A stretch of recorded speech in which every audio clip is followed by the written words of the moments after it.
Fala pessoal, hoje a gente vai começar a conversar sobre a nossa pré-aula número 3 de História do Brasil. Nessa pré-aula vamos falar sobre o Brasil pré-colonial e o Brasil colonial. O Brasil pré-colonial corresponde justamente à chegada dos primeiros povos europeus para o Brasil. Vamos começar no slide, vem comigo. Olha só. Quando falamos do Brasil pré-colonial, estamos falando de um momento que vai de 1500 a 1532. Essa é a fase onde os portugueses chegam ao Brasil, mas eles apenas exploram o Brasil. Não há interesse ainda de colonizar. Por isso, pré-colonial é a fase de exploração sem colonização. É justamente o momento que nós temos, como você pode ver aqui, a extração do pau-brasil. É bom lembrar que nesse momento o pau-brasil havia sido encontrado, e como não se havia achado inicialmente ouro aqui, a melhor forma que Portugal achou de ganhar dinheiro foi extraindo o nosso pau-brasil. Essa extração se deu através de duas coisas, do estanco e do escambo.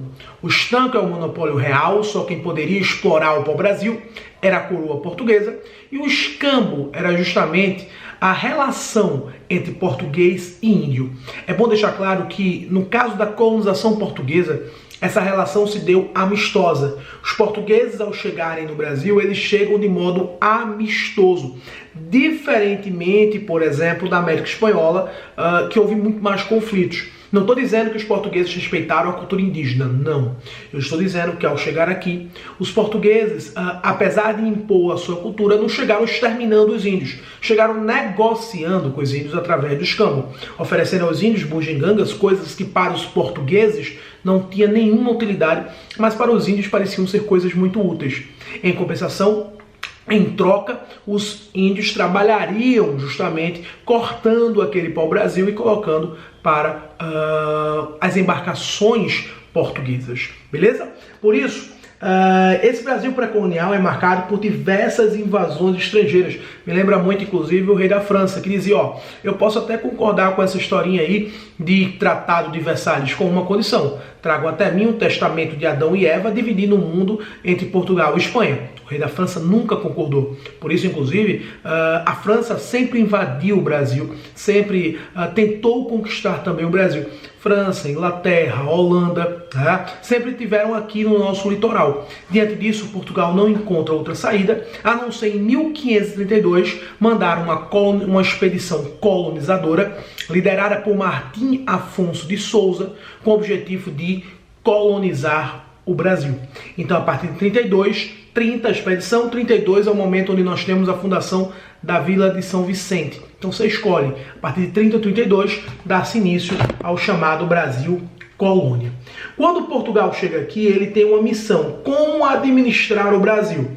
E a primeira forma de administração que Portugal usa é justamente a utilização do sistema de capitanias hereditárias. Veja, o sistema de capitanias hereditárias é um tipo de colonização particular. Em outras palavras, Portugal agora buscaria que investidores portugueses viessem para cá e investissem na capitania para fazer ela dar certo. Isso estava muito ligado à falta de recursos que Portugal tinha. O problema todinho é que essas pessoas vinham e muitas vezes não tinham recursos, não tinham dinheiro para poder investir na capitania.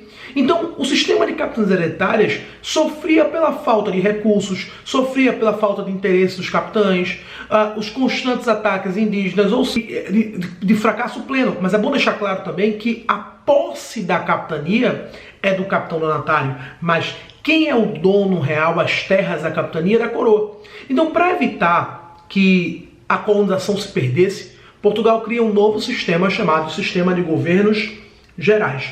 O sistema de governos gerais veio para complementar o sistema de capitanias hereditárias.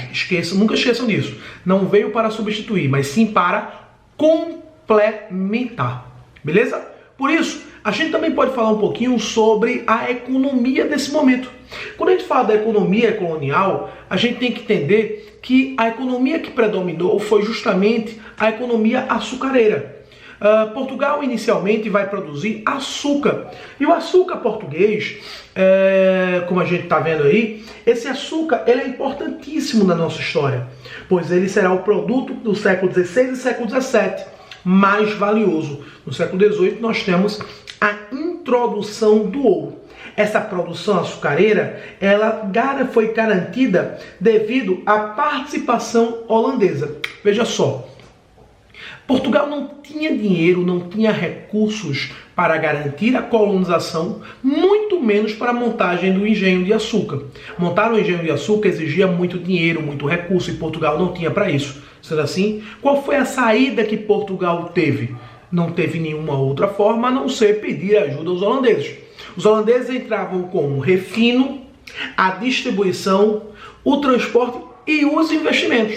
Logo, a maior parte dos lucros era lucros holandeses. Por exemplo, 70% do lucro era da Holanda, 25% é de Portugal e 5% é dos senhores de engenho. Peraí, se Portugal ganhava 25% e não tinha quase processo nenhum na produção açucareira, como é que Portugal ganhava dinheiro? Duas formas.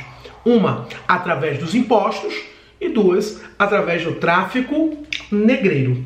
Então, na produção de açúcar, foi utilizada a escravidão negra. E muita gente me pergunta, por que a mão de obra escrava negra e não indígena? Fácil, minha gente, porque a mão de obra escrava negra trazia recursos financeiros para Portugal. Em compensação, se acontecesse a escravidão indígena, Portugal não ganharia nada com isso, apenas os senhores de engenho. O tráfico negreiro era lucrativo e garantia lucros exorbitantes para Portugal. Por isso a permanência desse processo. Tá certo? Então é por isso que o tráfico negreiro foi mais utilizado e a escravidão negra predominou no Brasil. É bom deixar claro que os escravos resistiram da forma que podiam, através do suicídio, né, comendo inclusive barro, através da capoeira e através das religiões de matriz africana e indígena. Entre as religiões de matriz africana e indígena, as duas mais famosas, né, o candomblé e a Umbanda. Candomblé e Umbanda são duas religiões de matriz afro-brasileira que têm características aí da cultura indígena, da cultura africana, da cultura portuguesa, né, do sincretismo cultural, por exemplo, entre o catolicismo e o mundo africano. Tranquilo? Pois bem, um outro ponto que a gente destaca que vai acontecer é a chamada expansão territorial. Essa expansão dá-se desde o século XVII. Em todos os setores, inclusive para fazer o Brasil ser o tamanho que nós conhecemos hoje. Por exemplo, nós tivemos para a região norte a expansão graças às drogas do sertão. Produtos como especiarias, produtos especiais que foram encontrados na região norte, na região do atual Pará, na atual Amazonas. Então, são regiões onde foi habitada e foi povoada através da necessidade de buscar essas drogas do sertão. Mas no sertão nordestino nós tínhamos fundamentalmente o gado, né? O gado que começou sendo produzido no litoral, mas começava a adentrar a regiões que eram do canavial, da cana-de-açúcar. Então o gado foi obrigado a ir para o interior e, como era criado extensivamente, começou a invadir territórios que eram antes espanhóis, e aquela região todinha vai começar a ser ocupada, né, fazendo então a colonização do sertão nordestino. Na região sul eu tenho uma pecuária, né, principalmente com a carne de charque, e na região central do Brasil nós temos a entrada, os principais bandeirantes e entradistas. Gente, qual a diferença do movimento de entradas para o movimento de bandeiras? Os dois são movimentos exploratórios. Porém, o movimento de entradas é um movimento estatal. Ele é feito pela coroa portuguesa. Em compensação, o movimento de bandeiras é um movimento tipicamente vicentino e é feito de maneira particular. São pessoas contratadas ou que vão por livre vontade, mas não estão a mando do Estado. E quais são então, Luiz, os principais tipos de bandeirantes? Os principais tipos de bandeira. Nós temos o apresamento. O bandeirantismo do apresamento buscava justamente aprisionar índios para vender. O bandeirantismo da prospecção, que tinha justamente o objetivo de buscar ouro, encontrar ouro, inclusive que achou, né? Foram os bandeirantes os responsáveis por achar o ouro no Brasil. O sertanismo de contrato eram aqueles bandeirantes que eram contratados por senhores de engenho para destruir quilombo. Por exemplo, o Quilombo dos Palmares foi destruído sob a liderança do bandeirante Domingos Jorge Velho, também dentro desse processo de sertanismo do contrato. E monções eram justamente aquelas bandeiras que tinham o objetivo de levar alimentos para a região mineradora, normalmente indo da região sul. Beleza?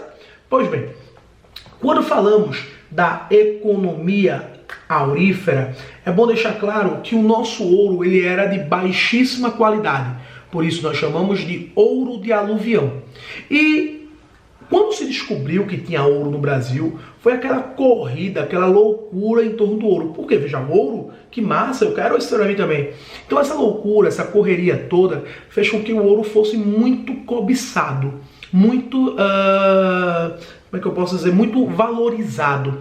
Porém, a extração dele não foi bem feita. Ou seja, as técnicas rudimentares de extração levaram a um esgotamento muito rápido das minas.